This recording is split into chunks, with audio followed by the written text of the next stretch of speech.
Most people think the rise of Hitler was inevitable. But what if I told you that in 1923 his entire political career nearly ended? Not with an assassination, not with a trial, but with a broken microphone.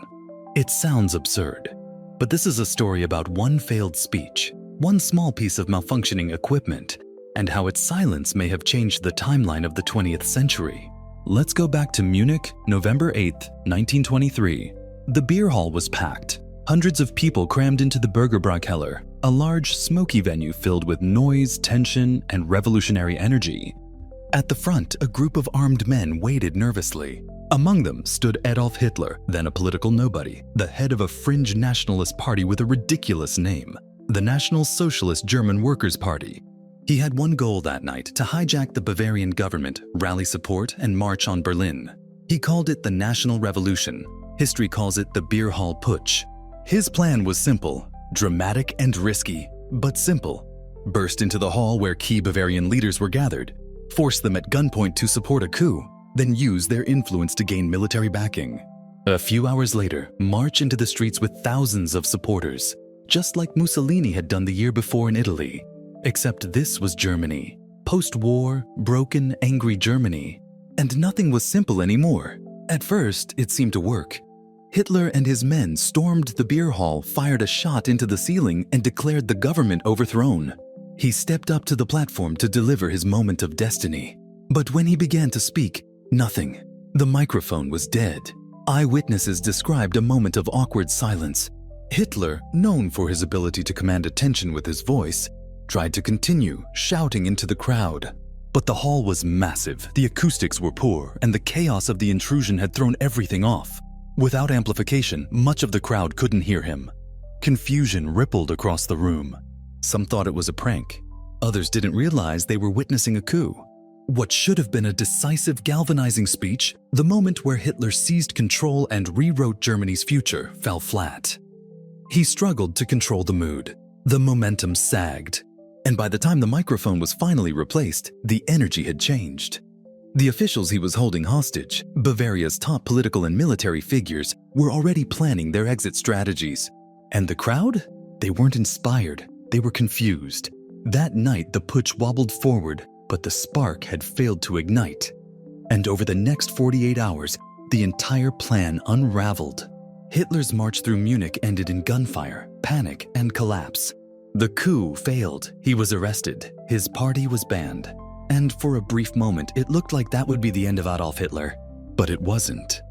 And here's where things get interesting. Because in the silence of that broken microphone, something else had happened. Something that would haunt history. Hitler lost his chance to seize power by force, but instead he found something even more powerful. A stage, a trial, a platform. And the silence that humiliated him that night gave him a louder voice than he'd ever had before. The trial of Adolf Hitler began in February 1924. What was meant to be a swift and humiliating prosecution of a failed revolutionary quickly became something else, something far more dangerous. Because instead of silencing Hitler, the courtroom gave him a stage. And this time, the microphone worked. Over the course of several weeks, Hitler transformed the proceedings into political theater. He played the role of a patriotic martyr, claiming that he had acted not against Germany, but for it. He attacked the weakness of the Weimar Republic, denounced the Treaty of Versailles, and, crucially, had every word recorded, reported, and printed in national newspapers. In effect, the courtroom became the platform that the Burgerbraukeller beer hall had failed to provide. And here's where the butterfly effect begins to unfold. If the microphone had worked that night in 1923, Hitler might have delivered his full speech to a fired-up crowd. The putsch may have gained the momentum it needed to rally supporters in Munich. The march might not have fizzled in confusion. Bavarian troops may have hesitated. And if the coup had succeeded, it's very possible Hitler would have become just another regional strongman, one more nationalist in a fragmented Germany. But instead, the failure of the putsch, rooted in part in that technical breakdown, changed his path completely. Jail didn't destroy his political career. It refined it. It gave him time to write Mein Kampf, expand his ideology, and reframe his public image from that of a street agitator to a visionary leader. He realized that power couldn't be seized with violence alone. It had to be engineered strategically from within the system. Now pause and think about that. The microphone that failed wasn't just a piece of equipment. It symbolized the failure of the old Hitler, the revolutionary with a pistol and a speech. What rose from that silence was something far more insidious, a politician who understood the value of timing, media, and narrative. After his release from prison in late 1924, Hitler adopted a new approach.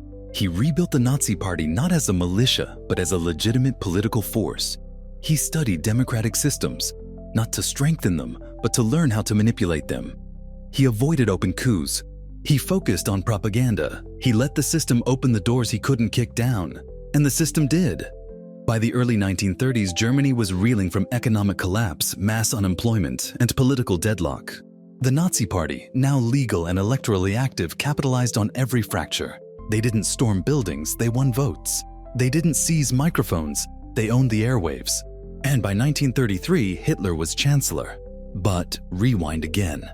Would this version of Hitler, the strategic, media-savvy, ideologically focused politician, have ever emerged if he'd succeeded in 1923? Or would he have burned out in the chaos of a short-lived coup?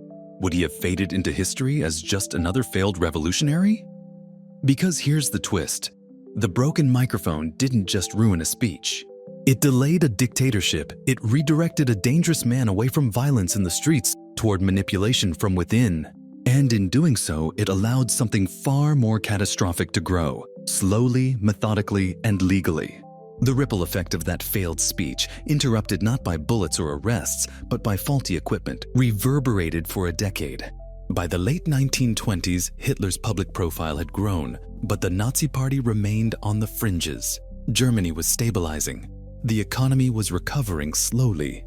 It seemed like the worst was behind them, but history doesn't move in straight lines. Then came the Great Depression. In 1929, the global economy collapsed. German banks failed. Unemployment skyrocketed. The fragile hope of the Weimar Republic began to rot from within. And here, Hitler's reinvention bore fruit. He wasn't storming beer halls anymore. He was holding rallies, massive ones. He wasn't waving a pistol. He was pointing at charts, maps, scapegoats. And every time he spoke now, the microphones worked. What's important to understand is that the version of Hitler who rose in the 1930s was not the reckless revolutionary of 1923. He was a calculated performer. He studied optics. He rehearsed gestures. He worked with sound engineers. He even choreographed the volume and cadence of his speeches to manipulate crowd reactions. His rallies became orchestrated experiences designed for maximum emotional impact. In short, he became a master of the very thing that failed him 10 years earlier. But let's not lose sight of the irony.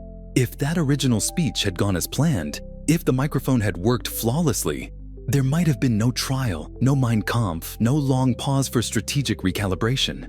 Perhaps the coup would have succeeded briefly, only to be crushed by national forces. Or maybe it would have failed even more spectacularly, with Hitler killed or executed. Instead, history gave him time, and he used it. By the time he became chancellor in 1933, it was clear. Hitler no longer needed to seize power with a gun. The system had handed it to him legally, procedurally, almost politely. And once he had it, he never gave it back. Now, here's where the story becomes truly uncomfortable. Because this isn't just about one man and one malfunctioning microphone. It's about how history sometimes rewards failure. How the derailment of one plan can create the opportunity for something worse. The silence of that night in 1923 didn't stop Hitler, it delayed him. It forced him to adapt. And when he returned, he was more dangerous than ever.